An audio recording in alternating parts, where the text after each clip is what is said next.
Hey guys!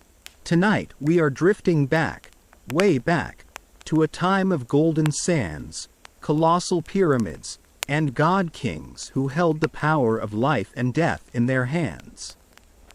We're picturing the majestic Nile, with its graceful reed boats gliding across the water as the sun sets in a blaze of orange and purple.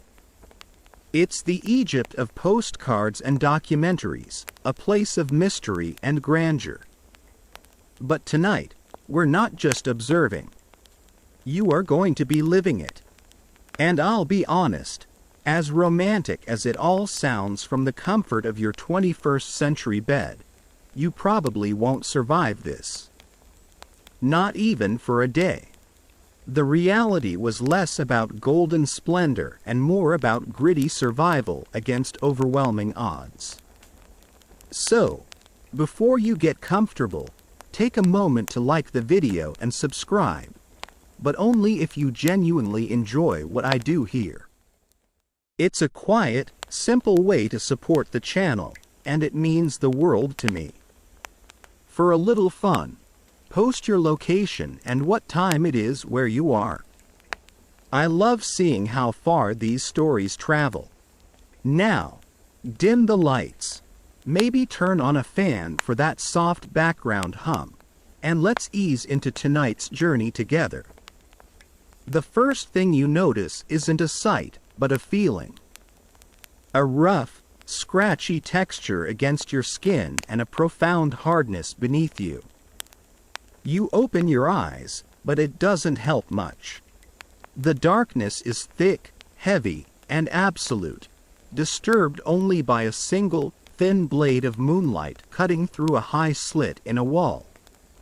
The air is the next assault on your senses. It's warm, impossibly still, and carries a complex bouquet of smells. Baked earth, dried reeds, the faint, sour tang of fermentation, something musky and unpleasantly organic, and the unmistakable scent of sleeping bodies packed just a little too closely together. You're lying on a reed mat, woven from the very plants that choke the banks of the great river. It's been placed directly on a floor of packed, dried mud. There's no mattress, no pillow except for a smooth, curved block of wood or stone that cradles the back of your head. It seems designed more to preserve an elaborate hairstyle during sleep than to provide any actual comfort, which is a pretty good metaphor for many things you're about to experience. Slowly, you sit up, the rustle of your mat sounding like a roar in the crushing silence. Other shapes lie sleeping around you in the single, cramped room. A family. Your new family, it seems. A man, a woman, 3 small children, all breathing in a soft, rhythmic chorus. Your throat is dry, a deep-seated thirst that feels days old. You spot a few large pottery jars in the corner. Water. You crawl over, your knees protesting the hard floor, and dip a clay cup inside. The water is lukewarm and has a slightly gritty, earthy taste. You drink it anyway, because the thirst is a physical pain. This water, you'll soon learn, was hauled yesterday evening from the nearest canal, a tributary of the Nile. It's the same water the village cattle drink from, the same water people wash in, and the same water that carries away the community's waste. The concept of germ theory is still about 3.5 millennia away, so for now, you just have to hope your immune system is feeling particularly heroic. As the sky outside begins to shift from inky black to a bruised purple, the first stirrings of life begin. A donkey brays somewhere nearby, a mournful, grating sound that seems to tear the dawn open. A dog barks. Then another. Soon, The chorus is joined by the bleating of goats and the crowing of roosters who seem to be in a fierce competition for the most ear-splitting alarm call. Your new family wakes not with a gentle yawn, but with an immediacy that speaks of a life with no time to waste. There are no sleepy stretches or morning cuddles. There is only the day and the work it demands. The man rises, his form a dark silhouette against the slowly brightening doorway. He is wearing nothing but a short, wrap-around kilt of coarse, off-white fabric. He scratches himself without a hint of self-consciousness and steps outside. The woman gets up next, moving with a practiced economy of motion. She ignores you for now, her focus on a small, smoldering pile of embers in a shallow pit near the center of the room. She carefully adds a few precious cakes of dried animal dung, the primary fuel source for the common folk, and coaxes the embers back to life, her breath a soft, steady bellows. Now comes one of your first and most urgent modern-day panics. Where is the bathroom? You look around the small, one-room home. There are pots for storage, mats for sleeping, a low mud brick bench, and the small fire pit. That's it. No door leads to a hidden chamber of plumbing and privacy. You catch the woman's eye and try to mime your predicament, a delicate dance of crossed legs and urgent expressions. She seems to understand, a flicker of something, amusement, pity, in her eyes. She points to a ceramic pot in the corner, one with a sort of widened rim that almost looks like a seat. That's it. That's the toilet. A pot. In the corner of the room where everyone sleeps and will soon be eating. You realize with a sinking feeling that whatever you do in that pot will have to be carried out and dumped. Where? In the street, most likely. Or perhaps a designated ditch at the edge of the village. The thought of carrying your own waste through the nascent morning light is a new level of humiliation. You decide you can hold it. For now. This is a battle you will lose, and soon. The lack of sanitation is staggering.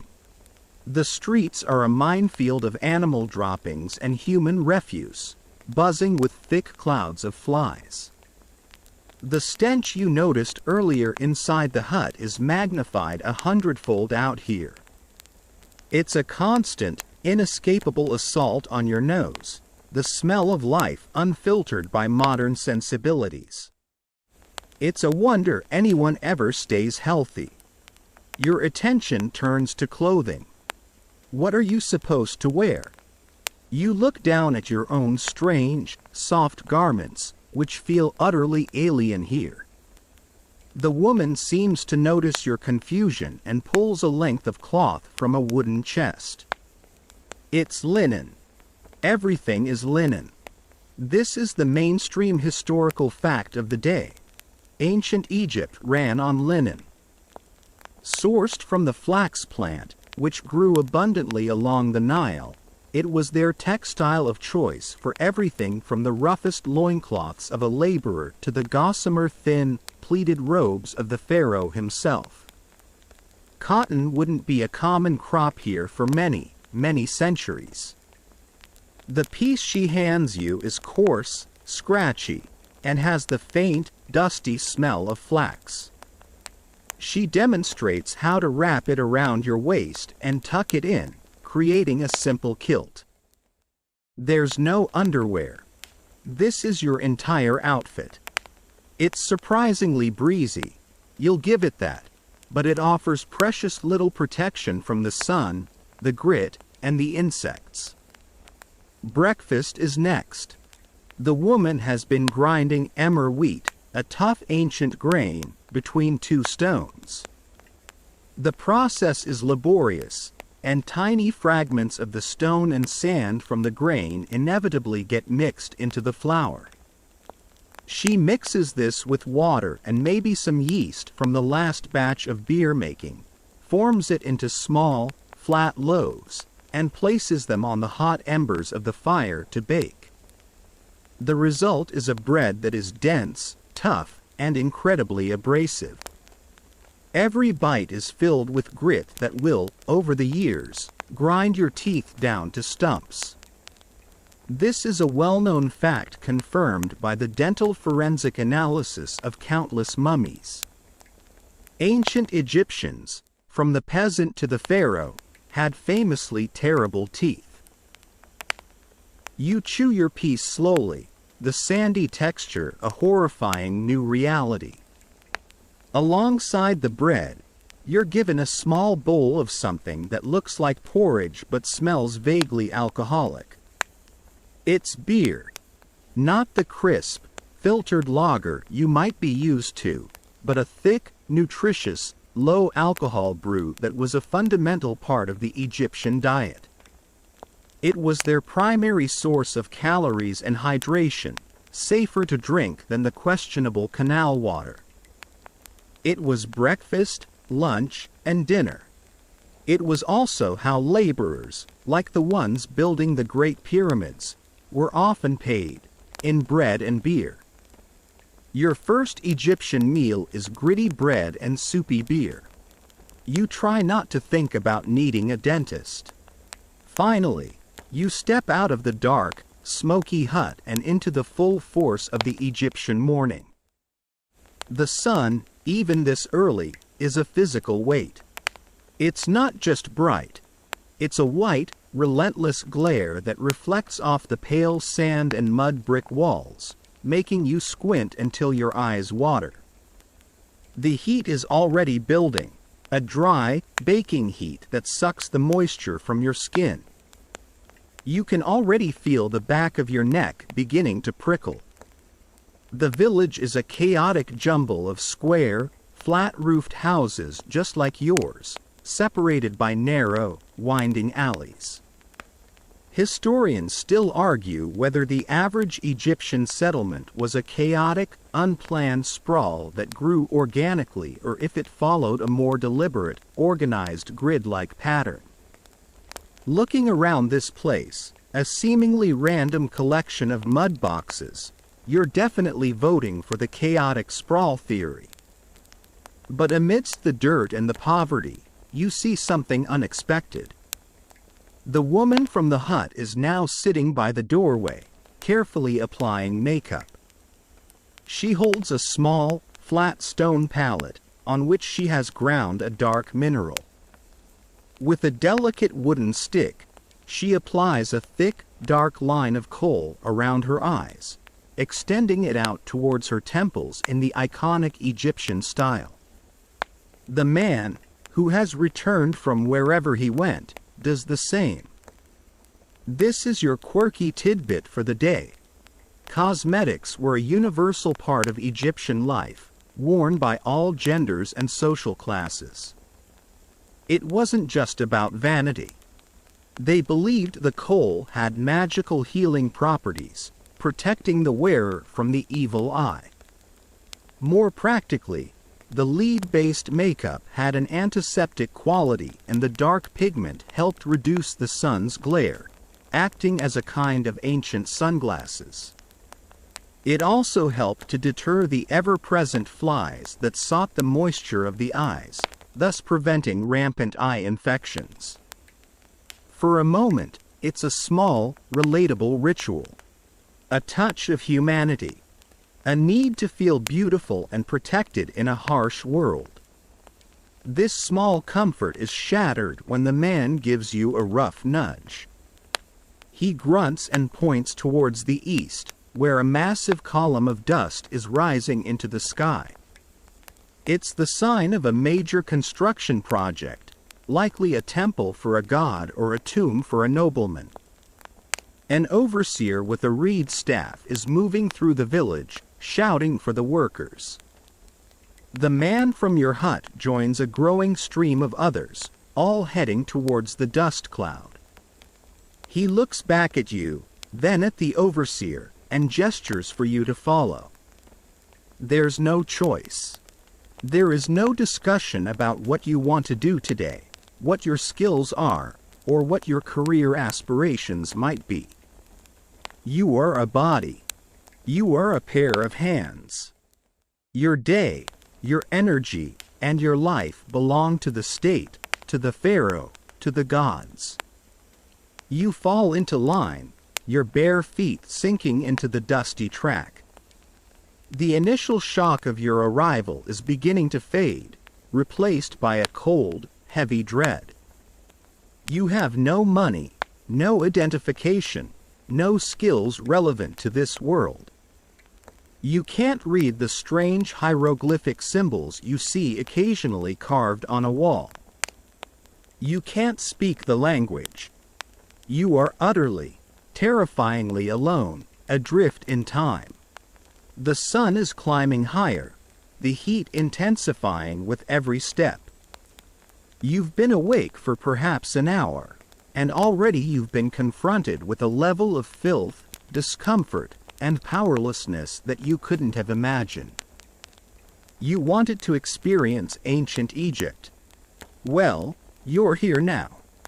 And your day is just beginning.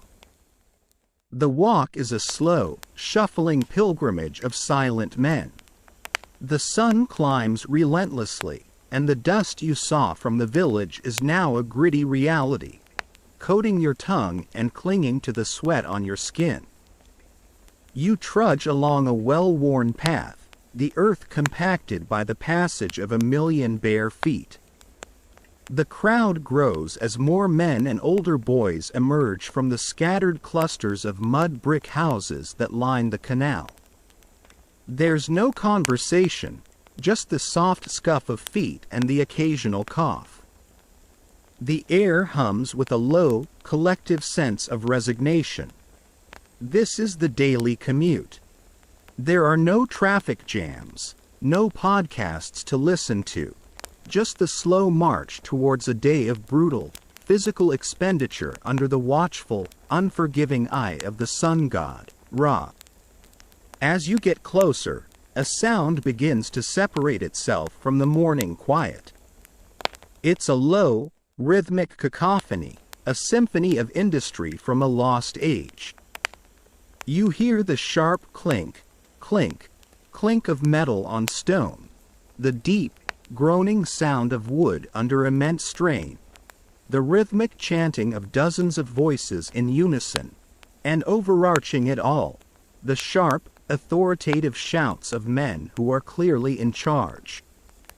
The dust cloud resolves itself into the source of the clamor, a massive limestone quarry cut into the side of a plateau.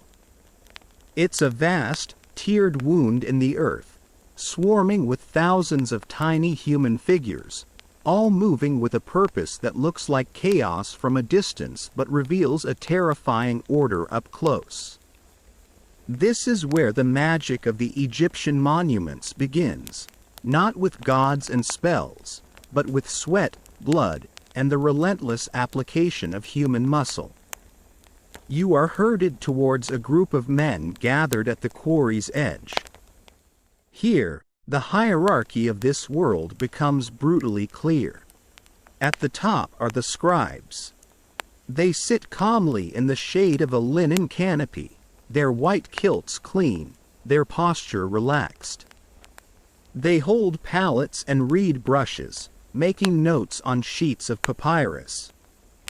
They are the brains of the operation, the project managers tracking every block of stone, every tool, every measure of beer and loaf of bread.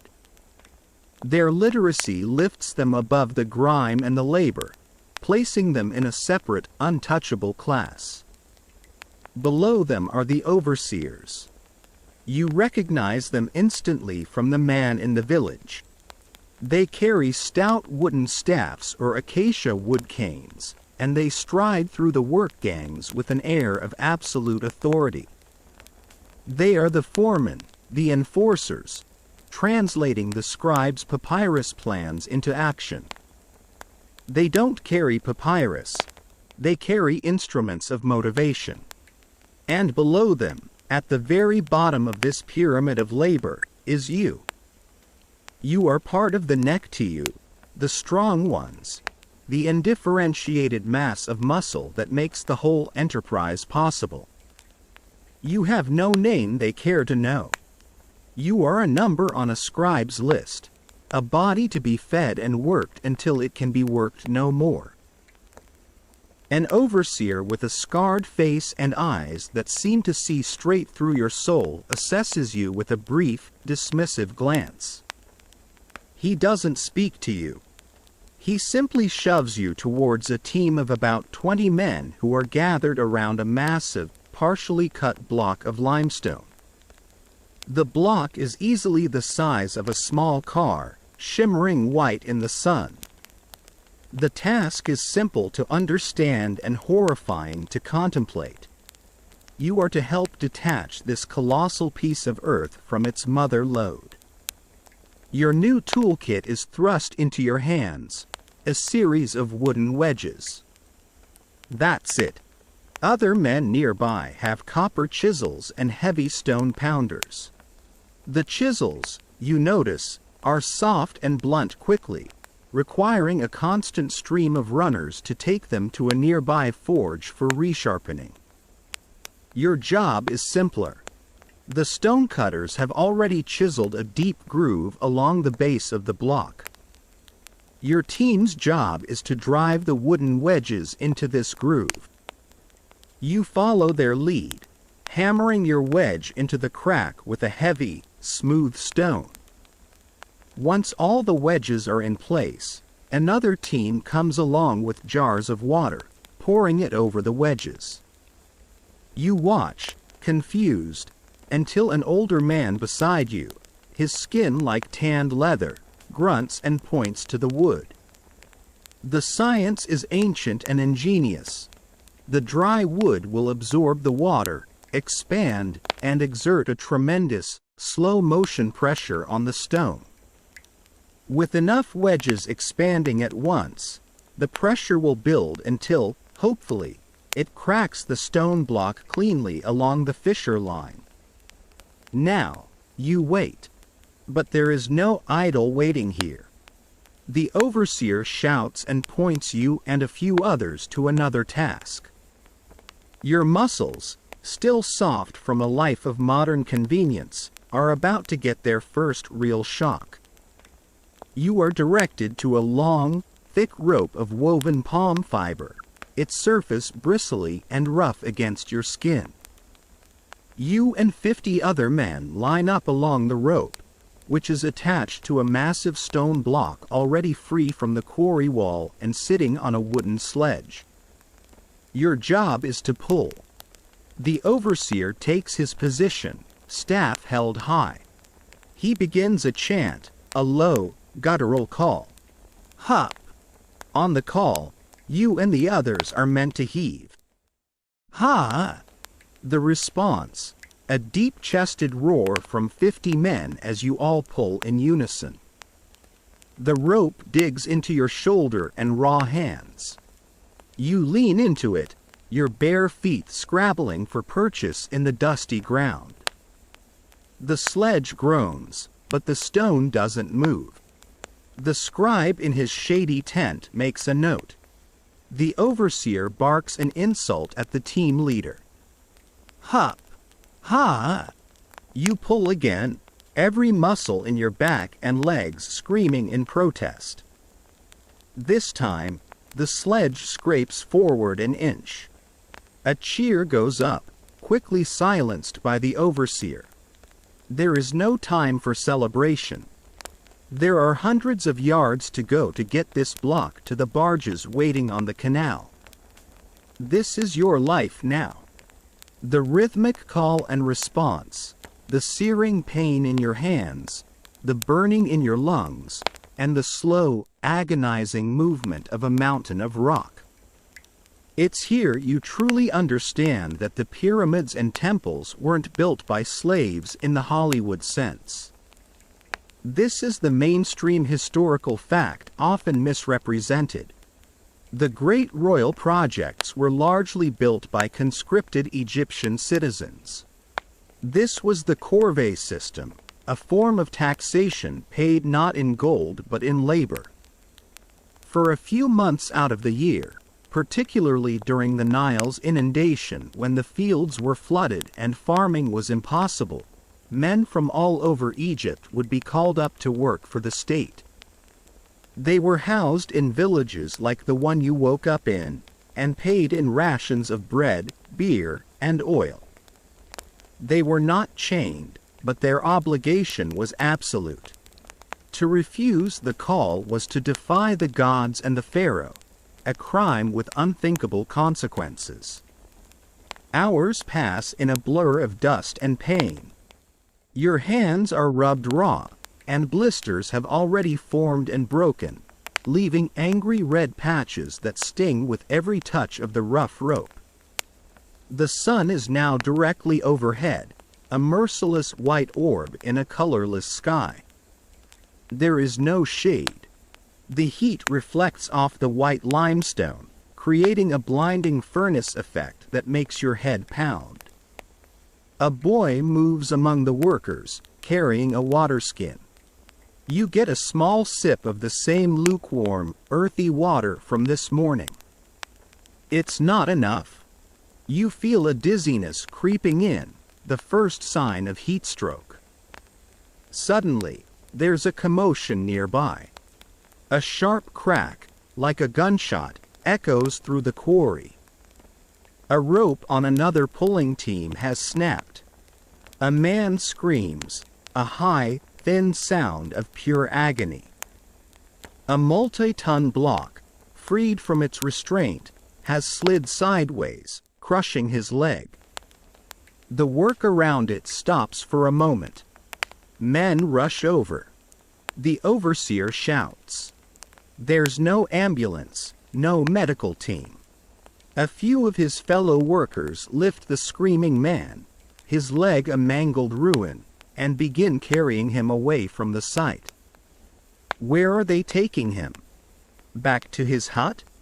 To a temple priest who will try to mend the bone with a combination of splints and magical incantations? You don't know. What you do know is that within 5 minutes, a replacement worker has been subbed in, a new rope is being fetched, and the overseer is shouting for the work to resume. A man's life has been shattered, but the project has barely paused. Your own aches and pains suddenly feel trivial, and a cold fear settles in your stomach. Finally, the scribes signal the midday break. You drop the rope, your arms trembling with relief and exhaustion. Rations are distributed. 2 small, dense, gritty loaves of bread and a large cup of the thick, sour beer. You find a sliver of shade against a quarry wall and devour it, not because it's delicious, but because your body is screaming for calories. You look at the other workers. They are covered head to toe in a fine white dust, making them look like ghosts. They eat in silence, their faces grim, conserving their energy. You feel a wild desire for a cold drink, a sandwich that doesn't contain a small beach, maybe a bag of chips. A little joke forms in your head about this place needing a food truck, but you don't have the energy to even smile. As you sit there, trying to let the pain in your muscles subside, you notice some of the more skilled artisans working nearby. They are carving intricate hieroglyphs into a stone lintel. Their work is precise, beautiful, a stark contrast to the brute force you've been exerting all morning. You think about the tombs these stones are destined for, the belief system that drives this monumental effort. You remember reading about their afterlife beliefs, and a funny, ironic detail comes to mind. This is your quirky tidbit of the day.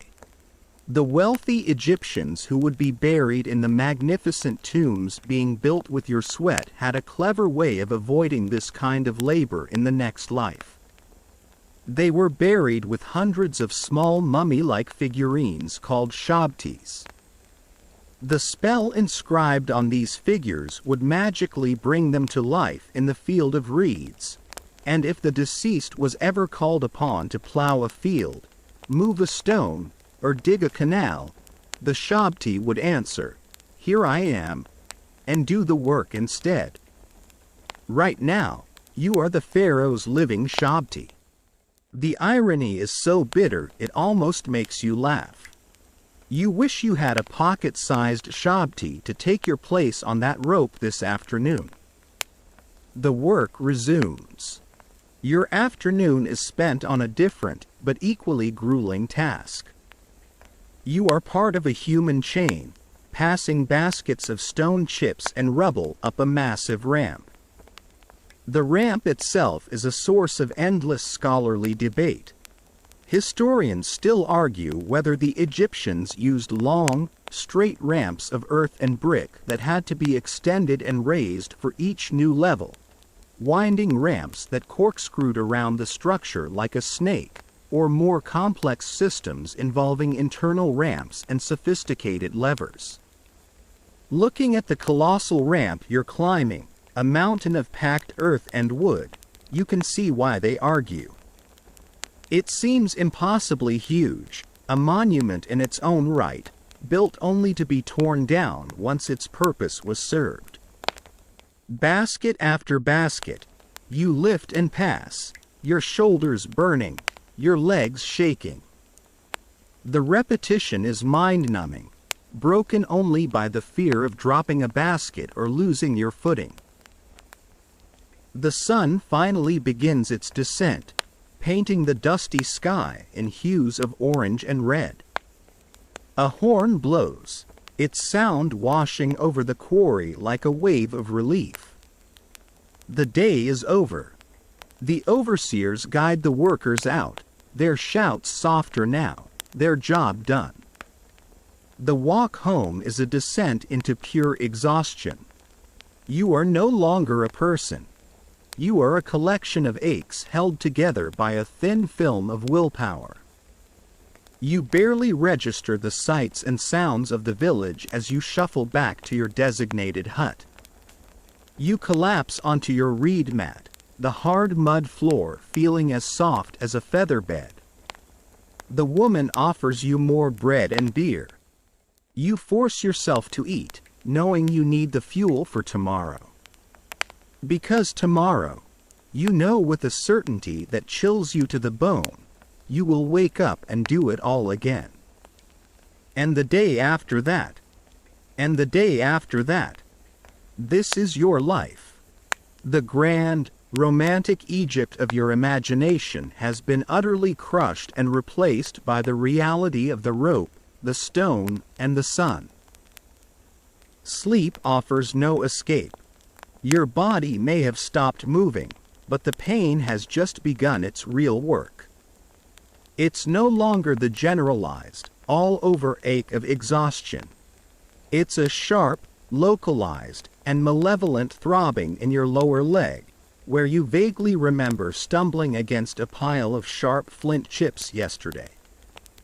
On the mat in the pre-dawn darkness, you curl around the agony, your teeth clenched.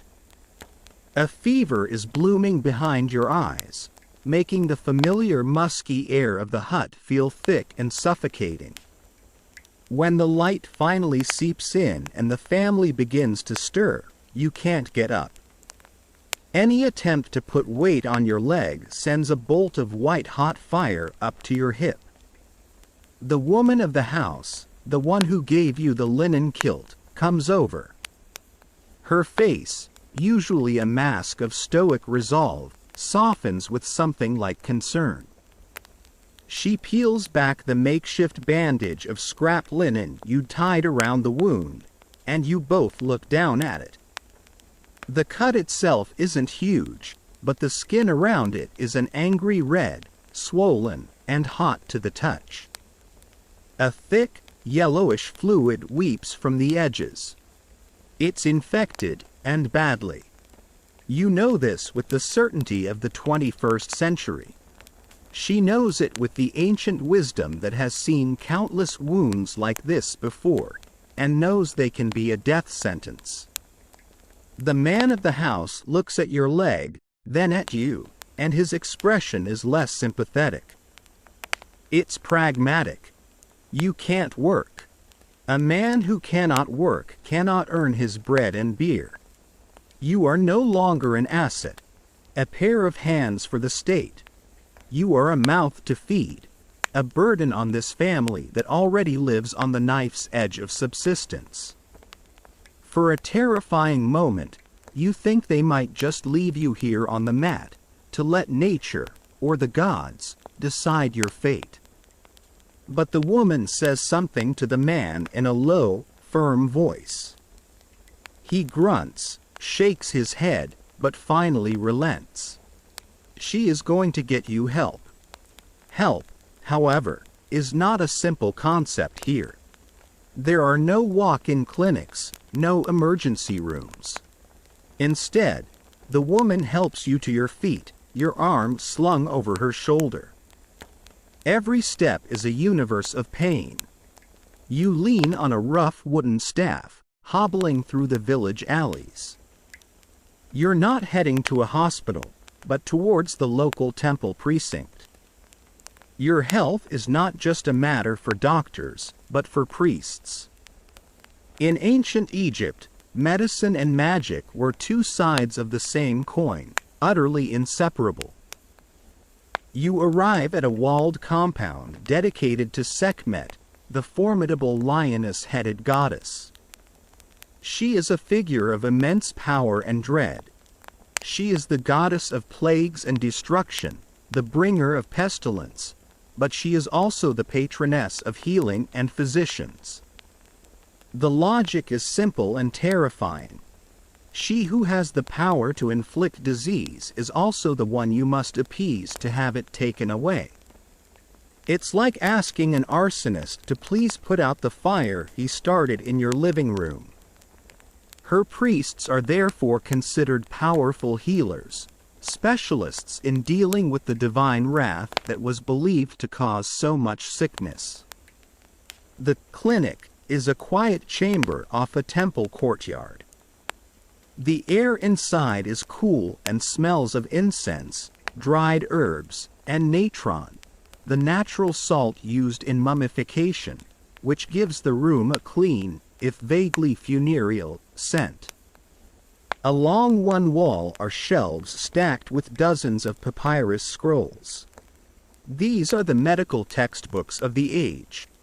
This is where you encounter a mainstream historical fact that stands in stark contrast to the magical thinking: the existence of documents like the Ebers Papyrus and the Edwin Smith Papyrus. These are incredibly detailed medical treatises. The Ebers Papyrus contains hundreds of remedies and magical formulas for everything from crocodile bites to digestive trouble. The Edwin Smith Papyrus is even more astounding to a modern mind. It's a surgical text, detailing 48 cases of traumatic injury, laid out in a logical, head-to-toe format. It includes diagnoses, prognoses, and treatments with a degree of rational, scientific observation that is breathtaking for its time. A priest of Sekhmet approaches. He is clean-shaven, dressed in a robe of fine, white linen, and his eyes are intelligent and appraising. He is a SWNW, pronounced Su-no, the Egyptian word for a physician. He bids you sit, and with a surprising gentleness, he begins to examine your leg. His methods are not entirely alien. He notes the swelling, the heat, the color of the skin. He leans in and smells the wound, his expression turning grim. In an age before microscopes, the scent of an infection was a key diagnostic tool. He murmurs to himself, using terminology you don't understand, but the words for pus and fever are clear from his tone. Then, The diagnosis comes, and it's a 1-2 punch of the physical and the metaphysical. First, he confirms what you already know. You have a festering wound, likely from a stone. But that's just the gateway. The real problem, he explains, is that a malevolent demon, perhaps sent by a disgruntled ghost or as a punishment from the gods for some unknown transgression, has taken advantage of this gateway and entered your body. The fever is the demon's heat. The pus is its poison. To heal you, he must not only treat the physical wound but also exorcise the spiritual intruder. The treatment plan is laid out. First, the practical part. The priest calls for an assistant, who brings a bowl of beer, some clean linen strips, and a bronze instrument that looks like a cross between a knife and a pair of forceps. He intends to clean the wound. As he works, you ponder the great medical mystery of this civilization. Historians still argue whether the Egyptians had a deep, functional understanding of anatomy from their mummification practices, or if religious taboos meant embalmers and doctors were separate professions that rarely shared knowledge. The men who removed the organs for mummification saw the inside of the human body every day. Yet medical texts like the ones on the shelves often contain bizarre anatomical ideas, like a network of channels connecting the heart to all parts of the body that could become blocked, much like the irrigation canals of the Nile. It seems the data didn't always make it from the embalming table to the doctor's scroll. The cleaning is excruciating. The beer, used as a mild antiseptic, stings in the open wound. The priest is unflinching, scraping away the dead tissue and filth with a clinical detachment. But then comes the second part of the treatment, the magic. As he cleanses the wound, he begins to chant in a low, monotonous drone. The words are ancient, a powerful incantation designed to make the demon flee. Get back, you enemy, you dead one. Do not have power over this limb. The words are directed not at you, but at the infection itself, personified as a lurking evil. Once the wound is clean, it's time for a dressing. And this is where your modern sensibilities are pushed to their absolute limit. The priest consults one of his scrolls, then instructs his assistant to prepare a poultice. The base ingredient is something you can get behind: honey. You dimly recall from a documentary that honey has natural antibiotic and antiseptic properties. For a moment, you feel a surge of hope. These people knew what they were doing. Then, the assistant brings the second ingredient: a small bowl of dried, pulverized crocodile dung. This is your quirky tidbit, a truly infamous entry in the annals of ancient medicine. You stare in horror as the priest mixes the golden honey with the grayish, fibrous powder. This isn't malpractice, it's accepted practice. The reasoning behind such prescriptions was varied. Sometimes, it was a form of sympathetic magic. The fearsome crocodile would lend its power to the healing process. Other times, the foulness of the ingredients was thought to actively repel the evil spirits causing the infection. It was, in essence, trying to make your wound so disgusting that no self-respecting demon would want to inhabit it. You want to protest, to shout about bacteria and sepsis, but you are powerless. You are a patient in a world where the god of plagues is your doctor, and the prescription is a mixture of sugar and feces. You make a weak joke in your head, asking if this is covered by the state's healthcare plan, but the laugh dies in your throat. The priest applies the concoction to your wound, smearing the gritty, foul-smelling paste deep into the cut. The smell is nauseating. He then wraps the whole thing tightly with clean linen strips, all the while continuing his incantations. He places a small, carved stone amulet on a string around your neck, an image of the Eye of Horus, for protection and healing, and gives you final instructions. You are to rest, drink plenty of water from the canal, and repeat a specific prayer to Sekhmet 3 times a day. The final matter is payment. Your family, your poor, long-suffering host family, must pay for this service. There is no currency system as you know it. All commerce is barter. After a brief, quiet negotiation, the woman promises the temple 2 chickens and a basket of onions, to be delivered by her husband that evening. The cost of your medical care has literally taken food from their mouths. The weight of your own uselessness feels heavier than any stone block you were forced to haul. You are helped back to the hut, the bizarre poultice on your leg now a source of constant, terrifying awareness. You lie on your mat, feverish and weak, your fate completely uncertain. Will the potent antiseptic power of the honey win out? Or will the cocktail of bacteria introduced by the crocodile dung overwhelm your already struggling immune system? Your life hangs in the balance, caught between the surprisingly rational and the profoundly magical. As you drift into a fever-addled sleep, the priest's chant echoes in your mind, and you find yourself mumbling the words, a desperate appeal to a lion-headed goddess you don't believe in. In ancient Egypt, you don't have the luxury of disbelief. You only have the hope of survival. For days, you drift in a hazy world between consciousness and fever dreams. The throbbing in your leg is a constant, dull drumbeat against which the life of the hut unfolds.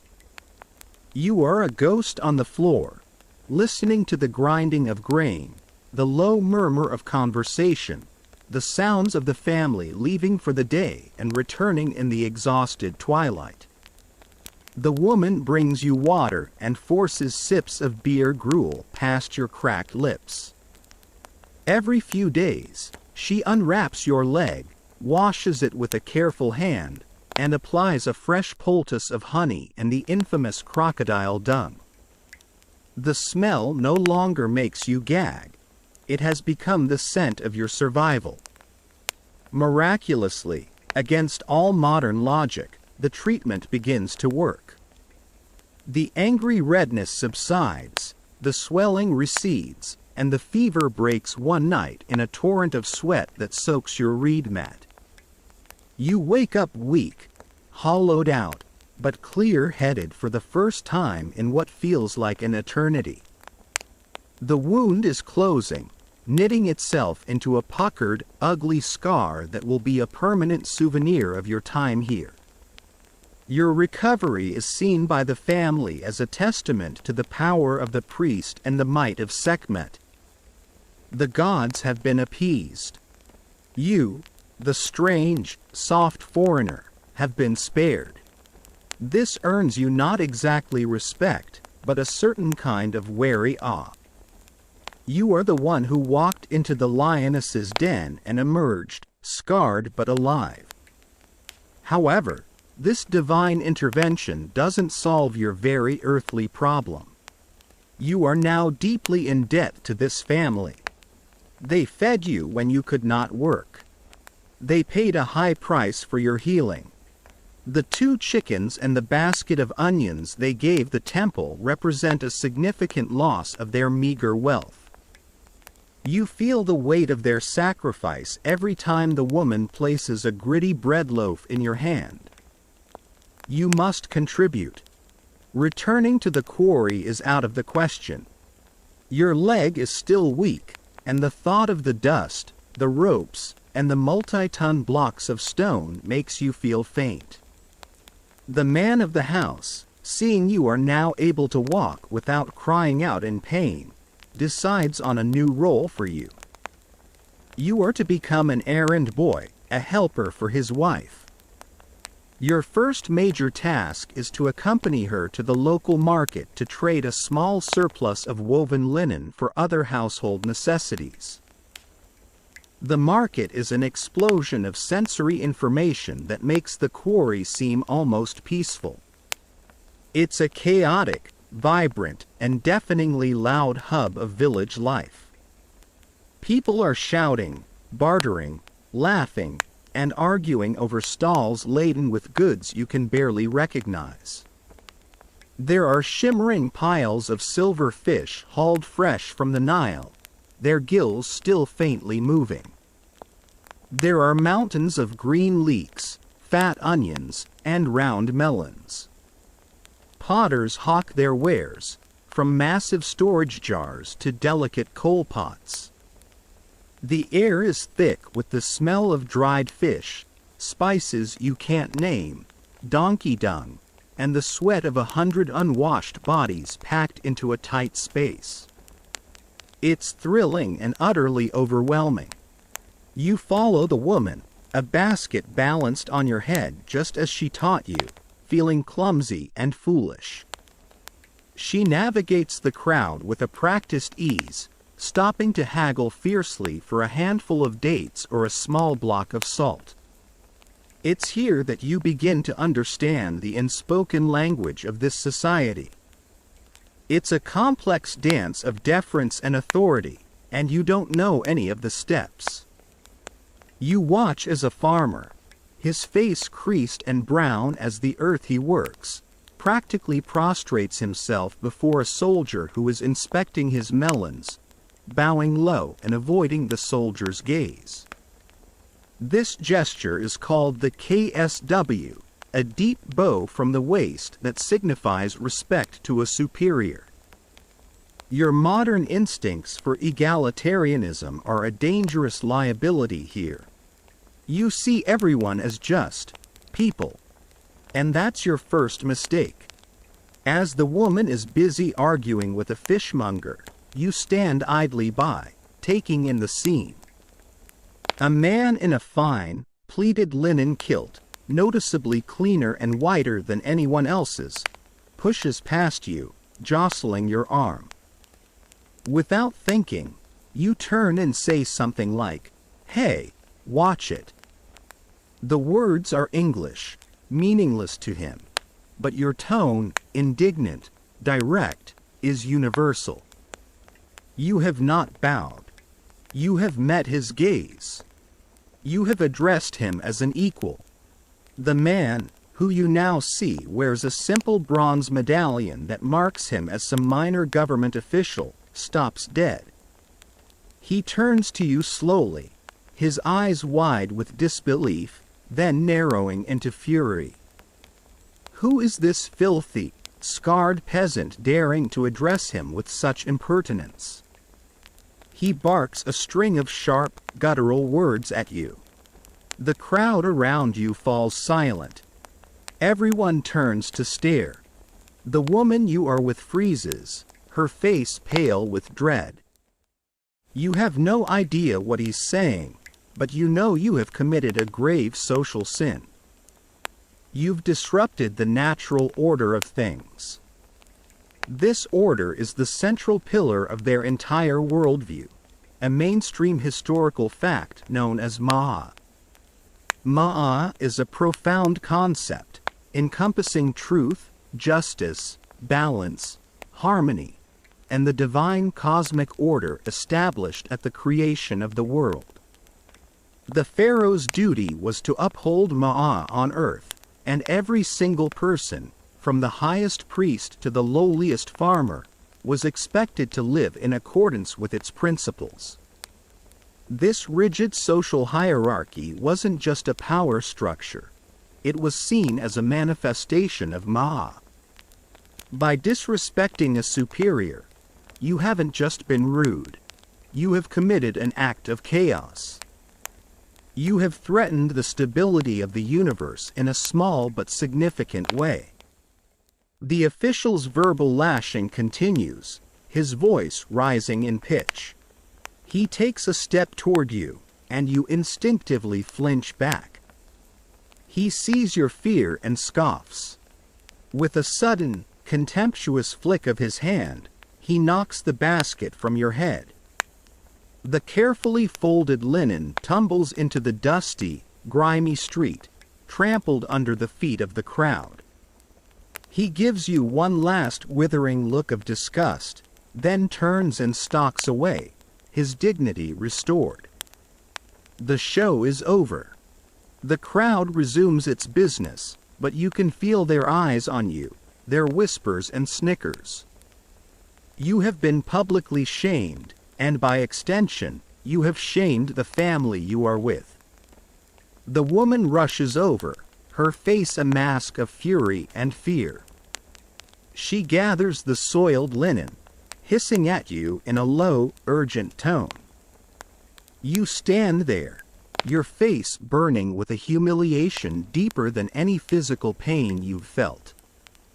You wish you had a guidebook, an ancient Egypt edition of Dale Carnegie, on how to win friends and influence people. On the silent, miserable walk back to the hut, your mind races. You were wrong. Strength of arm wasn't the most valuable commodity here. You saw it in the quarry with the scribes, and you've seen it now with that official. The true power, the thing that separates the hauler from the honored, the clean from the filthy, is not muscle. It's knowledge. It's literacy.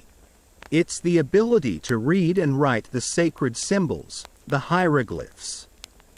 The memory of the scribe in the quarry, sitting calmly in the shade while you tore your hands to ribbons on the ropes, comes back to you with a new, painful clarity. That is the way out. That is the way up. Becoming a scribe is your only hope of escaping a life of back-breaking labor and public humiliation. This ambition, born of shame, is of course utterly naive. You start paying closer attention. You see scribes in the market, tallying goods for wealthy merchants. You see them near the temple, reading official notices to the illiterate townsfolk. You see the deference they are shown. They are the gatekeepers of information, the memory of the state, the architects of bureaucracy. But how does one become a scribe? It's not a night class you can sign up for. Historians still argue whether the title, scribe, represented a truly unified, monolithic social class, or if it encompassed a vast range of statuses, from a humble village letter writer who pens notes for farmers, to a high-ranking minister in the Pharaoh's court who corresponds with foreign kings. But even a position at the lowest rung of that ladder seems as distant as the moon. Scribal schools were primarily for the sons of the wealthy and the powerful, the sons of other scribes. You can't just enroll. Still, you try.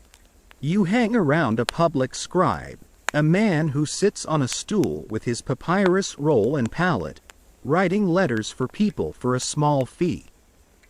You offer to do anything for him. Fetch his water, carry his stool, grind his ink pigments, if he will only teach you a few of the signs.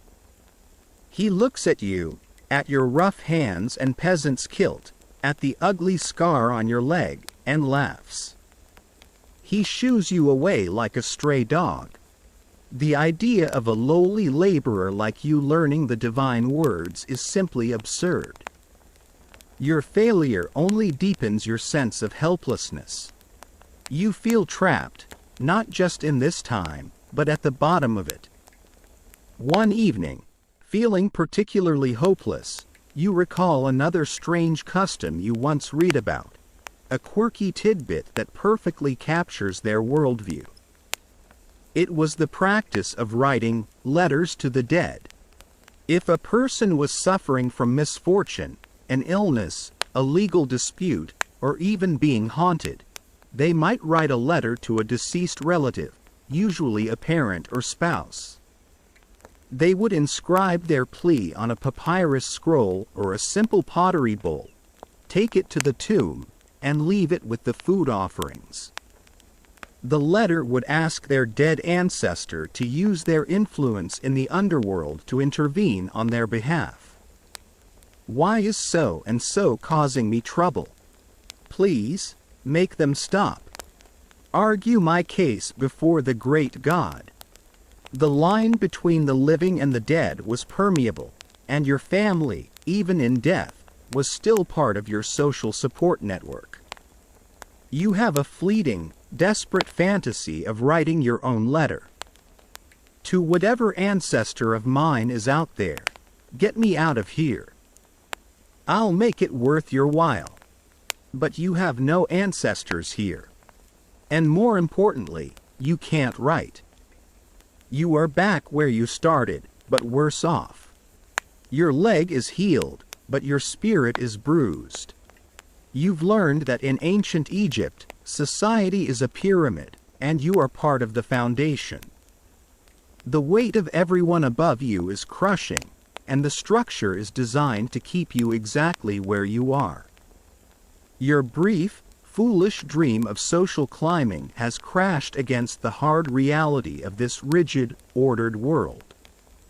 You understand now that Ma'a isn't just a cosmic concept, it's a social cage. And you are firmly, hopelessly, locked inside. The scar on your leg is a constant reminder of your failure. The smooth, puckered skin is a brand that marks you not just as a survivor of a nasty infection, but as a social outcast who blundered his way into public shame. The walls of this society, you've discovered, are not built of mud brick, but of manners and status. And the foundation of it all, the bedrock upon which the entire pyramid of power is built, is the divine order of Ma'a. Your lowly place, your suffering, your humiliation. In the grand cosmic scheme of things, it's where you are supposed to be. The thought is suffocating. If your life is dictated by the gods, then you must start to understand them. You must look past the foremen and the officials and grapple with the invisible forces that truly run this world. Your theological education begins not in a grand temple, but in the smoky confines of the hut you call home. You start to notice the small, daily acts of piety you were too consumed by your own misery to see before. In a small, carved niche in the mud brick wall, just above the sleeping mats, sit two strange little figures. They are not the stately, elegant gods you've seen in pictures, no graceful cat-headed Bastet or noble falcon-headed Horus. These are the gods of the hearth and home, the divine bodyguards of the common folk, and they are wonderfully, beautifully ugly. This is your quirky tidbit for the day, a glimpse into the personal faith that ran deeper than any state-sponsored cult. One figure is of a grotesque, bandy-legged dwarf with a lion's mane, his tongue sticking out in a fearsome grimace. This is Bees, a beloved household protector. His frightening appearance wasn't meant to scare the family, but to scare off everything that might harm them: snakes, scorpions, evil spirits, and the demons of the night. He was the god of childbirth, humor, and sexuality, the rowdy, loyal, and slightly terrifying guardian of the family's daily life.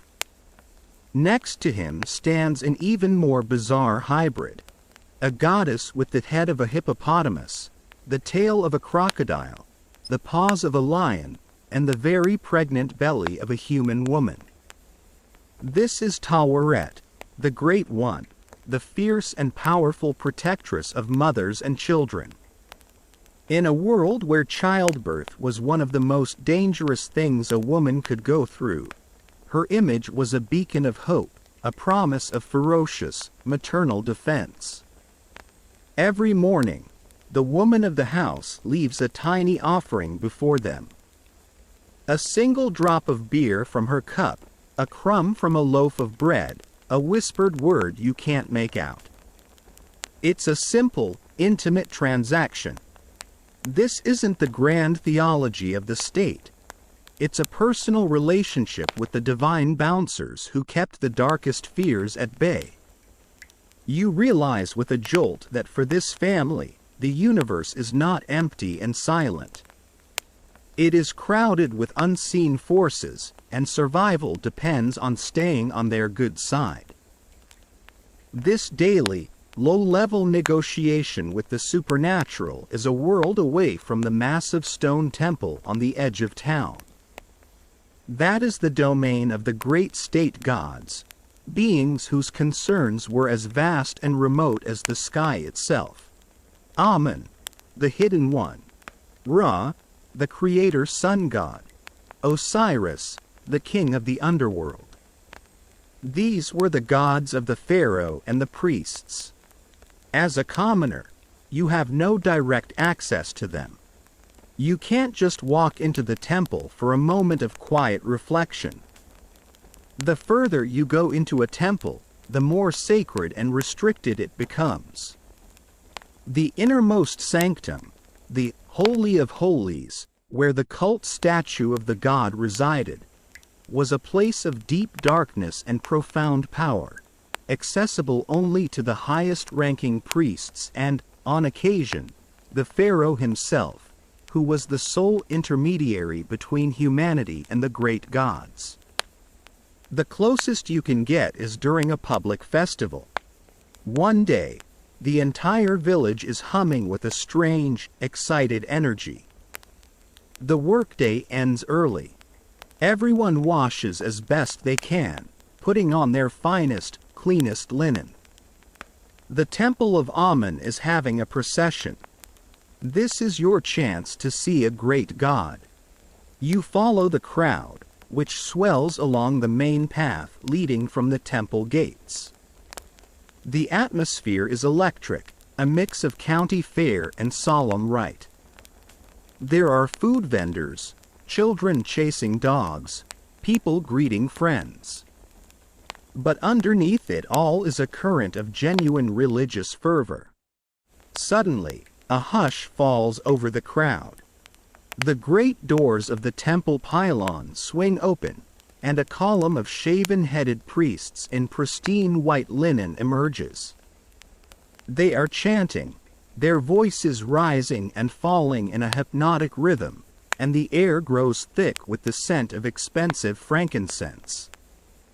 They are carrying a magnificent object on their shoulders, a miniature boat, or bark, covered in gold leaf. In the center of the bark is a sealed shrine, a little house. And inside that house, you know, is the cult statue of Amun himself, hidden from your unworthy eyes. The god is taking a journey, leaving his dark sanctuary to see his dominion and be seen by his people. The crowd presses forward. People fall to their knees, bowing their heads to the ground, smelling the earth, as the divine presence passes. They shout praises and pleas to the god. "Oh Amun, hear me. My child is sick. Great Lord of Thebes, grant us a good harvest." It's a raw, powerful outpouring of faith. This is their only chance to get the god's attention directly. Some people have prepared questions for the god, written on scraps of pottery called ostraka. They will call out their question, and the direction the bark dips, forward for yes, backward for no. A movement guided by the subtle, or not so subtle, pushing of the priests, is taken as a divine answer. You stand frozen in the crowd, a secular alien at a supernatural parade. The spectacle is overwhelming. You see now that the power of the priests and the Pharaoh comes from this. They are the keepers of the gods.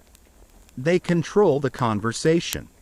And the gods themselves are not just distant concepts. They are active participants in daily life.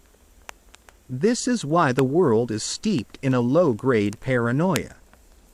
Every event, no matter how small, could be an omen. A twitching eye, a dream of a falling tree, the way a gecko scurries across the wall, it could all be a message. Life becomes a constant, nerve-wracking exercise in divination. Did you make the right offering? Did you recite the incantation correctly? Was that flicker of light a good sign or a bad one? You start to feel it yourself, a creeping sense of magical thinking. When a bird drops a feather near your feet, you find yourself wondering what it means. This constant need to appease the gods comes from a place of fear. Their deities were not always benevolent. They were forces of nature, capable of great creation and even greater destruction. The same Nile god, Happy, who brought the life-giving inundation, could fail to rise, bringing famine and death. The same sun god, Ra, who warmed the earth, could scorch the crops. The gods had to be managed, placated, and bribed with offerings and praise, lest their terrible power be turned against you.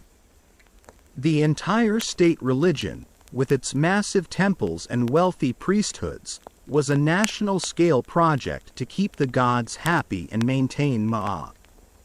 It's during this time you might hear whispers of the past, a cautionary tale about what happens when this delicate balance is upset. You hear the name Akhenaten, the heretic king, who, generations ago, overthrew the entire pantheon, closed the temples of Amun-Ra, and declared that there was only one god, the Aten, a solar disk. Historians still argue whether the religious reforms of Akhenaten represented a true shift to monotheism, the belief in only one god, or if it was a form of monolatry, the worship of one primary god while acknowledging the existence of others. But to the people here, the distinction is meaningless. He was a king who shattered Ma'a, and his reign was remembered as a time of chaos and trauma, a dark age that proved the vital importance of the old gods. His memory is a warning against ever straying from tradition. The state religion was also adaptable, especially for political ends. The god of this temple, Amun, was once just a minor local god of the city of Thebes. But as the Theban pharaohs grew in power and created a unified empire, their local god grew with them. In a brilliant stroke of political theology, the priests merged him with the ancient, universal sun god Ra. This is the mainstream historical fact of the era. The creation of Amun-Ra, king of the gods, a supreme deity whose cult reflected the supreme power of the pharaoh. His temple became the wealthiest institution in the land, owning vast tracts of farmland, herds of cattle, and fleets of ships. Religion wasn't just faith. It was power, politics, and big business. The procession reaches its climax. The bark of Amun pauses, and the head priest intones a blessing over the kneeling crowd. The power of the moment is undeniable. Even you, with your 21st century skepticism, feel a shiver run down your spine. The collective belief of thousands of people is a physical force, a wave of emotion that washes over you. In this moment, You understand that to be an atheist here would be like trying to be a fish that doesn't believe in water. It's the medium you exist in. To deny the gods would be to declare yourself insane, an agent of chaos, and a danger to the community. It's not an option. As the priests turn and carry the god back into his temple sanctuary, the crowd begins to disperse, their faces alight with renewed faith and reassurance. They have seen their God. They have been blessed. The order of the universe is secure for another day. But you are not reassured. You feel more alone than ever before. You are standing on a foreign planet, surrounded by people who communicate with invisible forces that you cannot see or hear. You realize that the chains holding you here aren't just the lack of a passport or the fear of the overseer's stick. The strongest chain is this all-encompassing, all-explaining, and utterly inescapable system of belief. To survive, it's not enough to work, to obey, to keep your head down. You have to believe. And staring at the great temple pylon, silhouetted against the setting sun, you are terrified by the simple, stark fact that you can't. Standing in the wake of the divine procession, a profound and dangerous apathy settles over you. The gods, the spirits, the cosmic order of Ma'a. It's all a grand performance to you, a set of rules for a game you don't believe in. This spiritual detachment makes you reckless. You don't have that ingrained, instinctual fear of divine punishment that keeps everyone else in line. You feel alienated and, deep down, resentful of the system that has crushed you. And in a moment of quiet, desperate rebellion, you make a terrible mistake. It isn't some grand crime. It's a small, pathetic act of defiance. For weeks, you've been living on the barest of rations, your stomach a hollow ache. The family that took you in still sees you as a burden, their charity wearing thin. One evening, you are sent to fetch a tool from the workshop of a neighboring carpenter, the very man whose wife and children sleep in the same hut as you. The workshop is empty. In a corner, you see a small, finely made copper chisel, gleaming faintly in the twilight. It's not yours. It's not for you. But it's valuable. It could be traded for a fish, for a full loaf of bread, for a moment of feeling something other than hunger and despair. In a flash of poor judgment fueled by bitterness, you slip it into the fold of your kilt. The next morning, the chisel is discovered missing. The carpenter, the man of your host family, is furious. He questions his apprentices. He questions his wife. And then his eyes fall on you, the strange, scarred outsider living under his roof. Perhaps he truly suspects you. Or perhaps he sees a perfect opportunity. An opportunity to rid himself of the mouth he no longer wants to feed, to explain away his own carelessness, or even to cover up a theft of his own. His accusation is a public one, shouted in the dusty alley between your huts for all to hear. The foreigner. He has stolen my chisel. I saw him lurking in my workshop. It's your word against his. There are no witnesses. But he is an established member of the community, a craftsman with a family. You are a nobody, a drifter with a strange accent and a history of causing trouble. Your denial is weak, drowned out by his confident, righteous anger. There are no police to call, no detectives to investigate. Justice in your village is a community affair. The carpenter drags you by the arm to the center of the village, where he makes his complaint to the village elder. You are now officially entangled in the Egyptian legal system, and you are about to find out that it is as unforgiving as the sun. You are not thrown in a jail cell.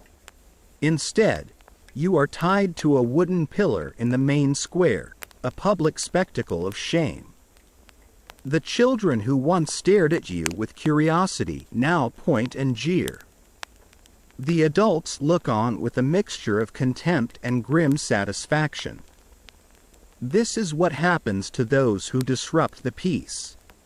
You spend hours there, the sun beating down on you, your thirst a raging fire in your throat, awaiting your hearing. Finally, the local kenbet, or council, is convened. This isn't a grand courtroom. The court is a group of 5 grim-faced elders, a stern-looking priest from the local temple, a scribe with a roll of papyrus, and 3 prosperous-looking landowners, who set up their stools in the shade of a large sycamore tree. This is where justice is dispensed. The carpenter presents his case first, his voice dripping with theatrical indignation. Then, it's your turn. You are untied and shoved before the judges. The entire process hinges on testimony, and that testimony is bound by a powerful, terrifying oath. The scribe demands that you both swear to tell the truth. The carpenter goes first. He places his hand on a sacred object brought by the priest and recites the words, "As Amun endures, and as the ruler, life, prosperity, health, endures, I speak the truth. If I lie, may I be sent to the mines of Nubia." The threat is dire. The desert mines were a notorious death sentence. But for a true believer, the real threat was the wrath of the gods for breaking such a sacred vow. Now it's your turn. You repeat the words, your voice hollow. To you, it's just a script. To them, it is a binding contract with the cosmos. You tell your story. You deny the theft. The judges listen, their faces unreadable. It is one man's word against another's. The scribe records the testimony, not on a fresh sheet of papyrus, far too expensive for a case like this, but on a large, flat shard of broken pottery. This is the mainstream historical fact of the day: the extensive use of ostraka as the scrap paper of ancient Egypt. Thousands of these inscribed shards have been found, detailing everything from laundry lists to love poems, and, in cases like this, the records of minor legal disputes. You watch the scribe's reed brush fly across the pottery surface, sealing your fate with every stroke. The judges are at an impasse. They confer in low voices. There is no evidence, only conflicting testimony. In a modern court, this might lead to a dismissal for lack of proof. Here, it leads to a darker turn. The head judge signals to 2 burly temple guards. They grab your arms and force you to the ground, face down. One of them produces a long, flexible cane. You realize with a surge of ice-cold terror what is about to happen. They are going to make you tell the truth. The use of torture to extract confessions or verify testimony was a standard part of the judicial process. This was the beat, a brutal caning, often on the soles of the feet, known as the bastinado. Speak the truth, the judge says, his voice flat. Where did you hide the chisel? I didn't take it. You scream, but your voice is lost in the first searing blow of the cane against your back. The pain is blinding, a flash of pure white agony that obliterates all thought. Again and again, the cane falls. You try to hold on to your innocence, But under the relentless assault of the beating, you can feel your resolve shattering. How much of this can you take? Many people confessed to crimes they didn't commit under this kind of pressure, preferring a swift punishment to the prolonged agony of the beat. After a dozen blows, they stop. You are a sobbing, broken mess on the ground. They ask you again. Through the pain, you stick to your denial. Frustrated, the judges decide they cannot settle this themselves. They must appeal to a higher authority. Not a higher court, but the highest authority of all, the God himself. This is where the Egyptian legal system takes a turn into the truly surreal, your quirky tidbit for this section.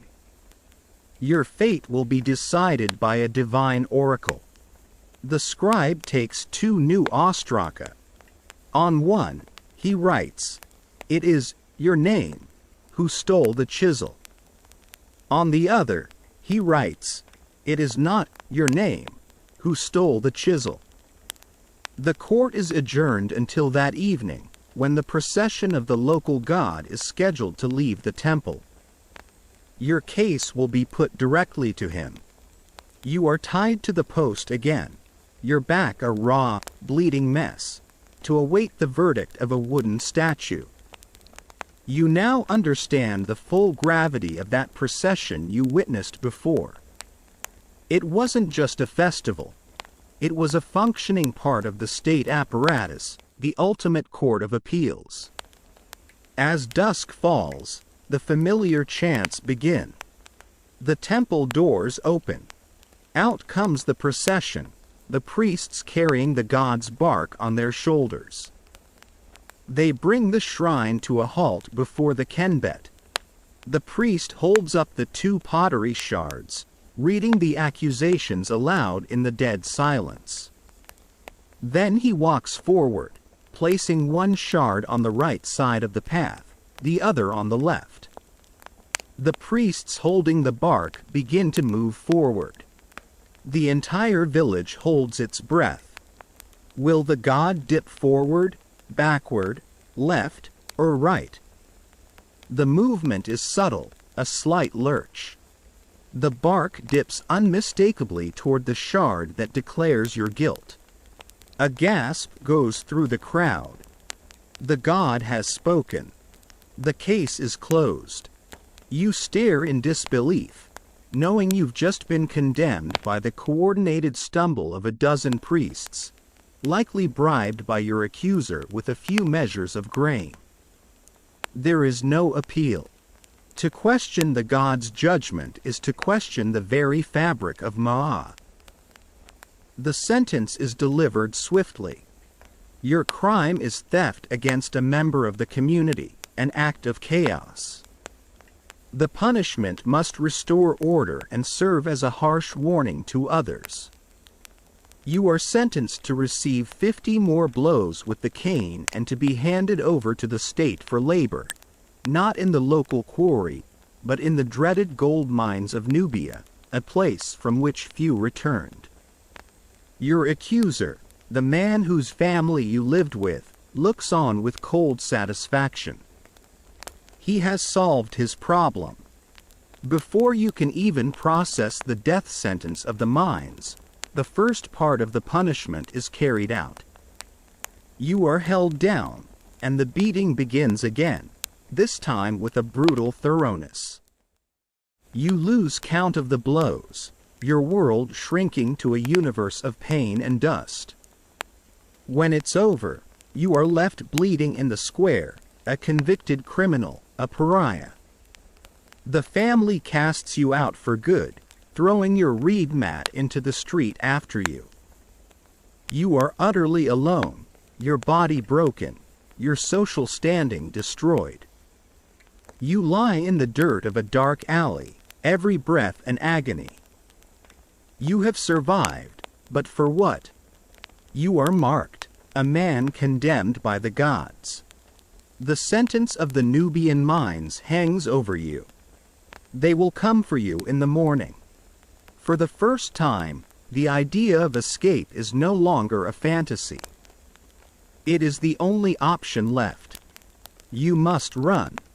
You must get away from this village, away from this system of brutal justice, away from Egypt itself. The desert, once a terrifying barrier, now seems like the only possible path to freedom. The legal system here, you realize with bitter clarity, is not about finding the objective truth. Historians still argue whether the Egyptian legal system was based on a codified set of written laws, like the Code of Hammurabi, or if it operated primarily on precedent and tradition. From your vantage point on the bloody ground, the distinction is academic. It is a system designed to maintain order, to reinforce the hierarchy, and to swiftly and brutally punish any disruption. It is a tool to enforce Ma'ah, and you have just been crushed by it. The world is a smear of pain and moonlight. Every muscle screams, your back is a tapestry of fire, but the sentence of the Nubian mines is a fear more potent than any physical agony. It is a sentence of a slow, grinding death in the suffocating darkness beneath the desert. That fear is what gets you to your feet. You use a wall to haul yourself up, a low moan escaping your lips. The village is asleep, secure in its cocoon of order and Ma'ah. It is a sleeping monster. You must not wake it. Leaning heavily on the mud brick walls, you stumble through the labyrinth of alleys, a ghost leaving a faint trail of blood and sweat in the dust. You head away from the gentle, life-giving ribbon of the Nile, towards the west, towards the vast, silent emptiness that rises up to meet the stars. You are deliberately walking away from everything this civilization holds dear. You are leaving Kemet, the Black Land. To the Egyptians, this was the only place that mattered. The narrow, fertile strip of rich, black silt deposited by the river's flood was the center of the universe, the land of life, order, and humanity. Everything else, the endless expanse of rock and sand that hemmed it in, was Deshret, the Red Land. It was the antithesis of everything they valued, a realm of chaos, death, demons, and foreign barbarians. To enter it willingly was an act of madness, a form of suicide. For you, it is the only door left open. You reach the edge of the village, where the cultivated fields give way to the stark desert floor. The transition is abrupt, a shoreline between life and nothingness. You take one last look back at the dark shapes of the huts and the line of palm trees marking the canal. Then you turn your face to the Red Land and plunge in. The desert at night is a different world. The oppressive heat of the day has bled away, leaving a surprising chill in the air. The silence is absolute, a ringing in your ears that makes the crunch of your own feet on the gravel sound like an explosion. The landscape, stripped of color by the moonlight, is alien and menacing. A sea of undulating dunes and jagged rock formations that look like the bones of dead gods. Every shadow could hide a viper or a scorpion. The howl of a distant jackal sends a tremor of primal fear through you. You have no water, no food, no weapon, and no destination. You are simply moving, a piece of human debris pushed into the void by the tide of Egyptian justice. The sun rises not as a gentle dawn, but as an enemy attack. The heat comes first, a faint warmth that quickly blossoms into a palpable, physical force. The desert floor begins to shimmer. The rocks become too hot to touch. The Red Land is trying to kill you. The pain from your beating fades to a dull background hum beneath the new, urgent agony of thirst. Your mouth is dry, your tongue thick and swollen. Your thoughts, which had been racing with fear and adrenaline, begin to slow down, replaced by a single, overwhelming obsession: water. Every rock formation looks like it could have a pool behind it. Every dip in the sand could be a hidden well. They never are. The desert is an expert in mirages. You stumble on, your sense of direction gone. Are you walking in circles? How long have you been out here? 1 day? 2? Time dissolves in the heat. You are no longer a person with a past. You are a raw organism, driven by the most basic instinct to find water before the sun cooks the life out of you. This is the reality of the Red Land. It's a place that burns away everything that isn't essential. It is on the second day, as you are nearing the absolute end of your strength, that you see them. Not a mirage. A small cluster of figures and animals on the horizon. A tiny, slow-moving caravan. Hope and fear collide within you. Are they Egyptians? A military patrol from one of the border forts? If they are, they will recognize the marks of the judicial beating on your back and drag you straight to the mines. Your escape will have bought you nothing but a few days of excruciating thirst. You watch from behind a rock outcropping, your heart pounding. They are not soldiers. Their dress is different, their movements less rigid. They are nomads, desert dwellers. You have a choice. Die alone of thirst behind this rock, or take your chances with the barbarians of the Red Land. You stumble out from your hiding place, raising an empty hand, your voice a dry, pathetic croak. The figures stop. They see you, a ragged, filthy, sun-blasted creature lurching toward them. They are a small family group, a few men with bronze-tipped spears and weathered faces, women and children with dark, wary eyes, their belongings packed onto the backs of scruffy donkeys. They are the Shasu, the nomadic people who roamed the deserts east of Egypt, a constant source of low-level anxiety for the Pharaohs. Their reaction to you is not immediate aggression, but a deep, profound suspicion. To them, you are an Egyptian, one of the arrogant, settled people who despise them. They see you as part of the state that built the massive border fortifications, like the mainstream historical fact known as the Ways of Horus, a chain of fortresses, watchtowers, and artificial wells that stretched across the northern Sinai. That wall was designed specifically to control and keep out people like them. To the Egyptians, you were a peasant, a nobody. To these nomads, you are the face of the oppressor, now brought low. There is no kinship here. The leader, a man with a gray-streaked beard and eyes that have seen 1,000 empty horizons, approaches you. He speaks to you in a rough, guttural tongue you don't understand. You can only point to your mouth, to the empty sky, and make a drinking motion.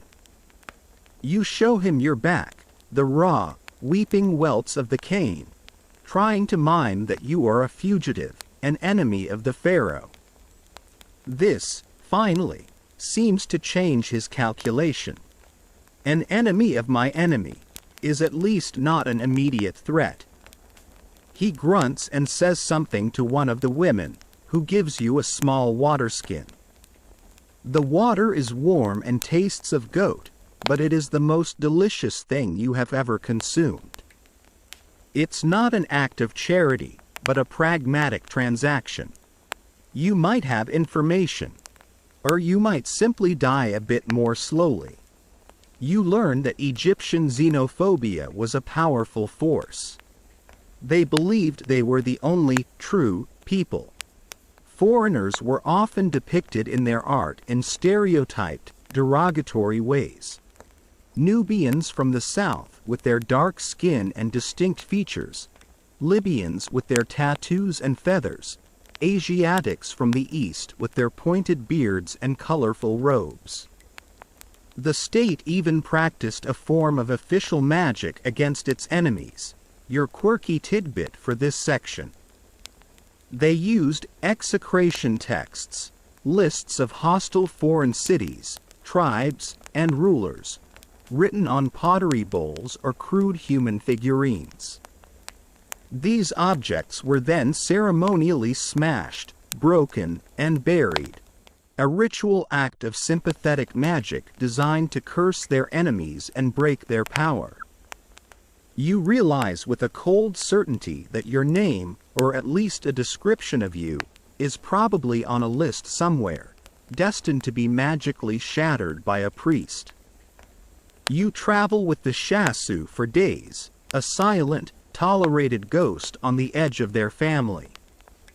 You are a source of constant debate among them. This is a point of contention even in modern scholarship. Historians still argue whether the nomadic Shasu people mentioned in countless Egyptian texts, particularly those associated with a land called YHW, could be connected to the early Hebrews of the Old Testament. Looking at this small, tough, clan-based group, moving through the wilderness, you can see how the lines between history and scripture could blur in this ancient, unforgiving landscape. They share their meager food with you, dry, hard bread and goat's milk cheese, and you begin to regain some strength. The desert, while still deadly, begins to reveal its secrets. They know how to find water, how to read the tracks in the sand, how to navigate by the stars. They are as much a part of the Red Land as the scorpions and the acacia trees. You are simply a passenger, utterly dependent on their mercy. Your journey with them ends at a small, dusty oasis, a precious patch of green and a muddy well surrounded by a few date palms. This is a crossroads. They are turning south, and they will take you no further. Through gestures, the leader tells you that you are on a minor trade route. If you wait, a caravan will eventually come. Or you can walk north, towards the lands of the Amu, of Canaan. He gives you a small piece of bread and a final look that is neither kind nor cruel, but simply dismissive. He has fulfilled his obligation to a fellow survivor of the desert. Now, you are on your own again. You watch them disappear back into the shimmering heat of the Red Land. You have done the impossible. You have escaped the black heart of Egypt, fled the sentence of the mines, and survived the killing desert. But you are not free. You are a refugee, an undocumented person in an age with no concept of asylum. You have traded the familiar tyranny of Egypt for the complete, terrifying uncertainty of the world beyond its borders. You have escaped the cage, only to find yourself in a much larger, and far more dangerous, wilderness. You are sitting at the edge of the known world, by a muddy patch of water that feels like the last tear the world shed before giving up. The oasis is a tiny island of life in an ocean of death, but it offers no comfort, no sense of arrival. You have escaped Egypt, but Egypt has not escaped you. As your body rebels against the abuse it has endured, as the heat of the day and the chill of the night seep into your bones, your mind, detached and feverish, drifts back to the one subject that underpinned every moment of your time there, death. You now understand that everything you witnessed, the back-breaking labor, the rigid social order, the all-powerful gods, was all, in the end, about this. It was all a preparation for the final, most important journey of all. And it's a journey you are now destined to fail. Lying under the indifferent stars, you realize the ultimate horror of your situation. To die here, alone in the Red Land, is not just to have your body consumed by jackals and vultures. To an ancient Egyptian, it is to be utterly and permanently annihilated, erased from existence. Death for them was not an end but a meticulously managed transition, a perilous quest that required immense resources, familial support, and decades of preparation. You have none of that. You are a loose thread, unspooling into nothingness. Your brief, brutal life in this ancient world will conclude with the ultimate failure, a bad death. You close your eyes, and in your delirium, you imagine the death you were supposed to have, the death of a true Egyptian. It begins with the preservation of the body, the cot. The spirit, the bird-headed Ba, needs its physical anchor to return to. Without a preserved body, the soul is a homeless wanderer. So you imagine your spirit hovering near the ceiling of a clean, white workshop, the Wabet, or place of purification, watching the embalmers begin their sacred and gruesome work. This 70-day process is the mainstream historical fact that defines our vision of ancient Egypt. You watch as they lay your earthly form on a slanted table. The first tool they reach for is a long, bronze hook.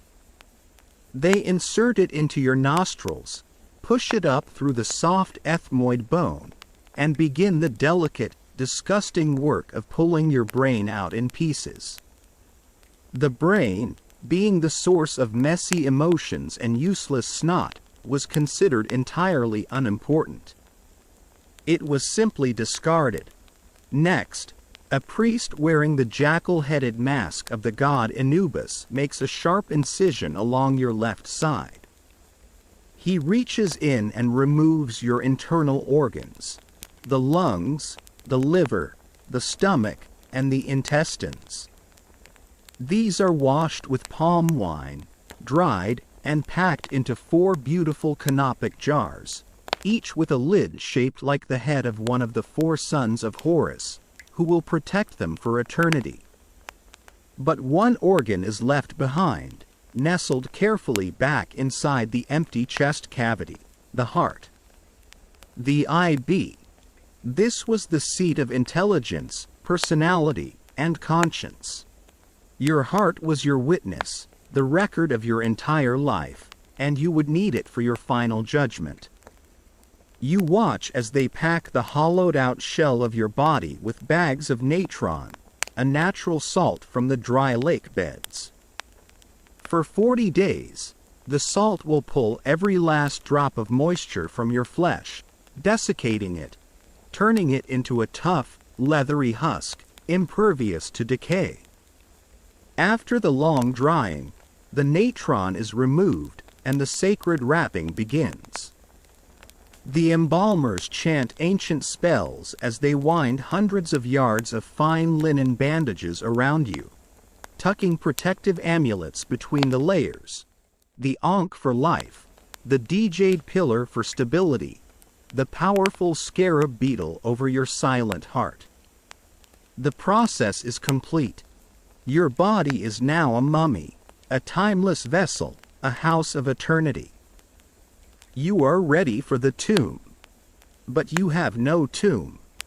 You have no family to mourn you, no son to perform the vital opening of the mouth ceremony, a ritual where the mummy's mouth is touched with sacred implements to magically restore its ability to eat, speak, and breathe in the afterlife. You have no grave goods, no little wooden chest with your sandals and coal pot, no miniature loaves of bread that will magically become real sustenance. And you have no shabtis. You remember the irony of those little figurines from your time in the quarry. Now, the full weight of their importance hits you. Without them, even if you reached paradise, you could be called upon to perform manual labor for the gods. Without your shabtis, there is no eternal rest.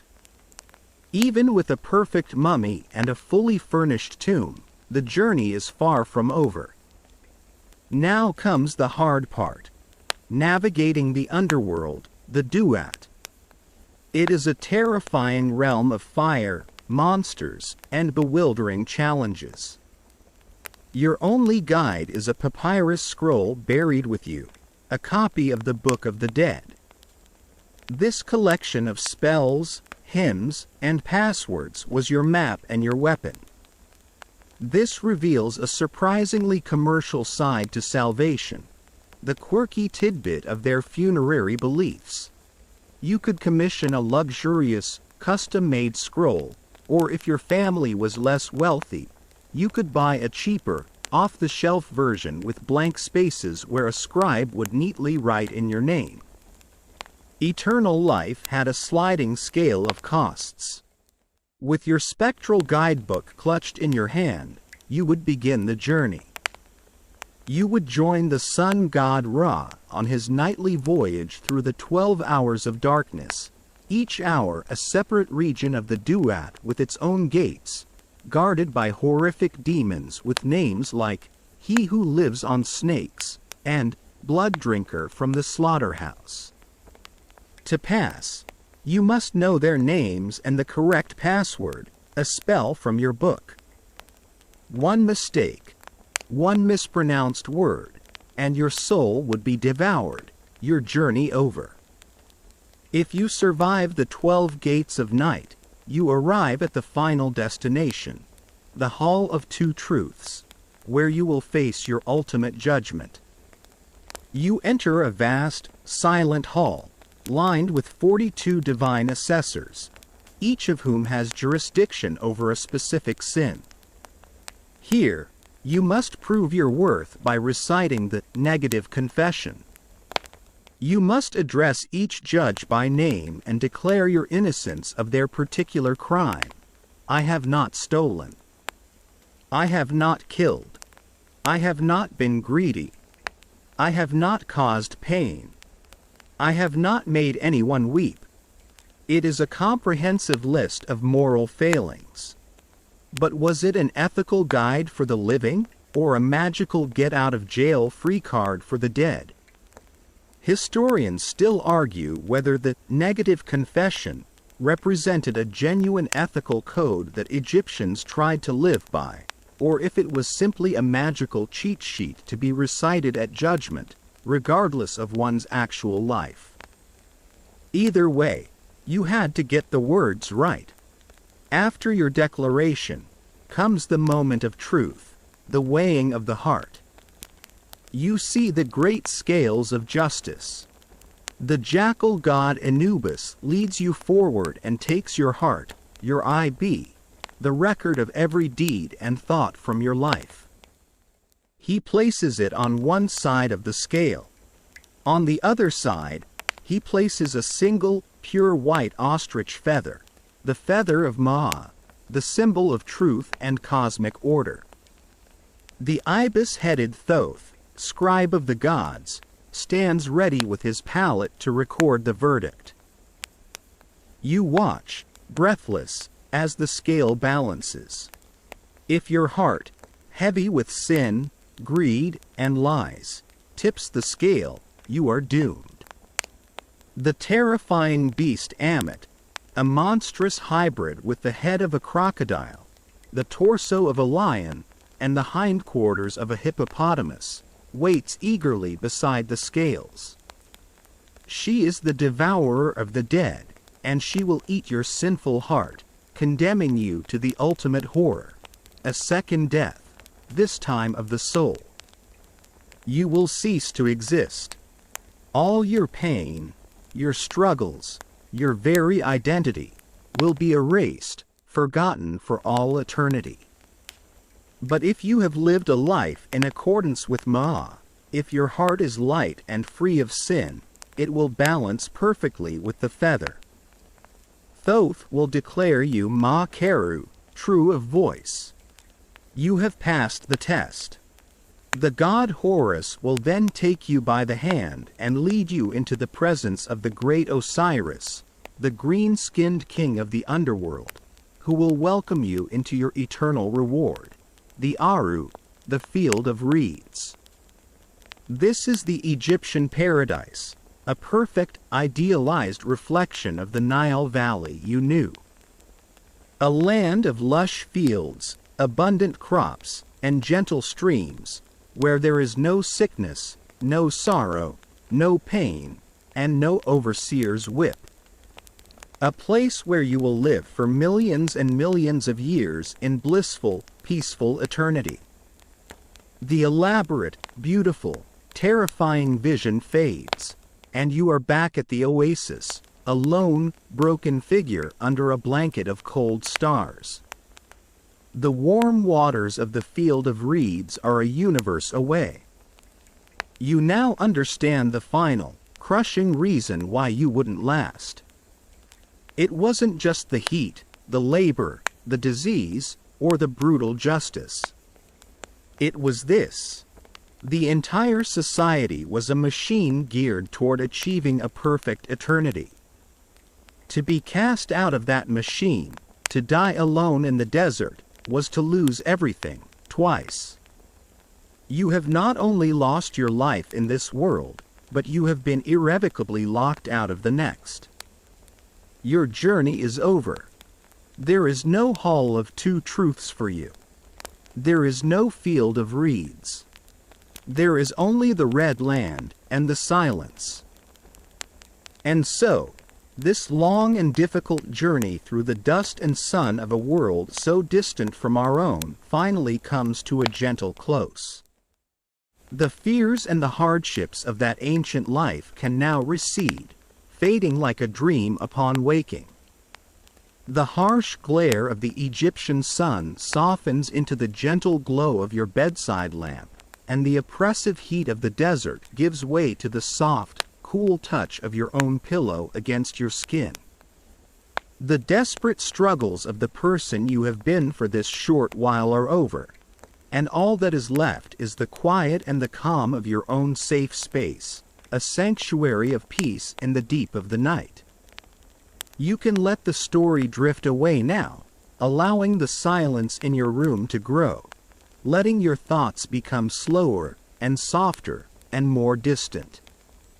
There are no more trials to face, no more demands on your energy, nothing more required of you than to feel the gentle weight of your own breathing, in and out, as the last vestiges of this ancient world dissolve into the simple, comforting darkness. Your own bed is your own field of reeds, a perfect paradise of rest, where you can now let go completely, and ease into a deep and untroubled sleep.